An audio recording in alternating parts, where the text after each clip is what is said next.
ചെറിയ ചെറിയ സ്വപ്നങ്ങൾ പോലും സാക്ഷാത്കരിക്കാനാവാതെ എത്രയോ സ്ത്രീജന്മങ്ങളാണ് നമുക്ക് ചുറ്റും ജീവിതം തള്ളി നിൽക്കുന്നത്. ചെങ്കോലും കിരീടവുമില്ലാത്ത അടുക്കളയെന്ന ആദരവും അംഗീകാരവും ലഭിക്കാത്ത സാമ്രാജ്യത്തിൽ ഒരു ദിവാസ്വപ്നം പോലും പൂർത്തിയാക്കാനാവാതെ ദിവസങ്ങൾ തള്ളി നീക്കുന്നു. അവളെക്കുറിച്ച് എൻ്റെ ചിന്തയിൽ വന്ന വാക്കുകൾ കുറിച്ചത്. അവൾ ആ ചാരുകസേരയിൽ ചാഞ്ഞിരുന്നു. എപ്പോഴാണ് അവിടെ വന്നിരുന്നതെന്ന് അവൾ ആശ്ചര്യപ്പെട്ടു.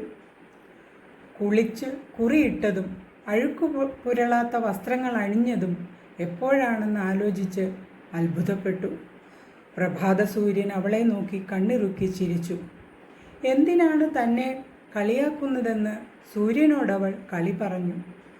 മനോഹരമായ ഈ പ്രഭാതങ്ങൾ എവിടെയാണ് കൈമോശം വന്നതെന്ന് എത്ര ചിന്തിച്ചിട്ടും ഉത്തരം കിട്ടിയില്ല. അവളുടെ സൂര്യൻ അടുക്കളയിലെ അടുപ്പിൽ ഉദിച്ചുയരുകയും എരിഞ്ഞടങ്ങുകയും ചെയ്യാൻ തുടങ്ങിയപ്പോഴാണ് അത് സംഭവിച്ചതെന്ന് അവൾ ഓർത്തതേയില്ല. തണുത്ത കാറ്റ് തഴുകി കടന്നുപോയപ്പോൾ എന്തിനെന്നറിയാതെ കണ്ണു നിറഞ്ഞു. ഒരു സാന്ത്വനം അവൾ ആഗ്രഹിച്ചിരുന്നുവോ?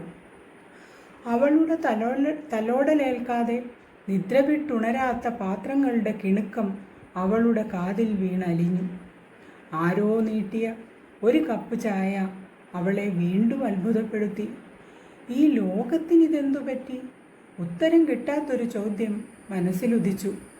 പൊടുന്നനെ ആരോ തട്ടി ഉണർത്തിയതുപോലെ ഉണർവിൻ്റെ ഉണ്മയിലേക്ക്, ഈ ലോകത്തിന് മാറ്റമൊന്നും സംഭവിച്ചിട്ടില്ല എന്ന തിരിച്ചറിവിലേക്ക് അവൾ കണ്ണു തുറന്നു.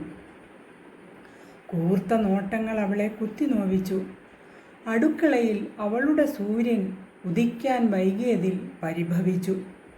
നിന്റെ ഭാരങ്ങൾ ഇറക്കി വയ്ക്കാൻ, കിന്നാരം പറയാൻ, നിന്റെ കണ്ണുനീർത്തുള്ളികൾ ഏറ്റുവാങ്ങാൻ ഞങ്ങളില്ലേ എന്ന് ചെങ്കോലും കിരീടവുമില്ലാത്ത അവളുടെ സാമ്രാജ്യത്തിലെ നിർജീവമായ തോഴിമാർ കാതോരം മന്ത്രിച്ചു.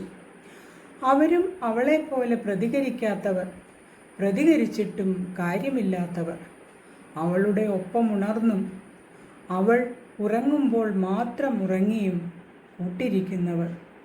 എങ്കിലും ആശ്വസിക്കാൻ ഒരു ദിനം. വെറുതെ ആ സ്വപ്നം അവളെ മോഹിപ്പിച്ചുകൊണ്ടേയിരുന്നു. അപ്പോഴും അവളുടെ കൺപീലിത്തുമ്പിൽ ഒരു നീർത്തുള്ളി അടരാൻ വെമ്പി നിന്നിരുന്നു, എന്തിനെന്നറിയാതെ.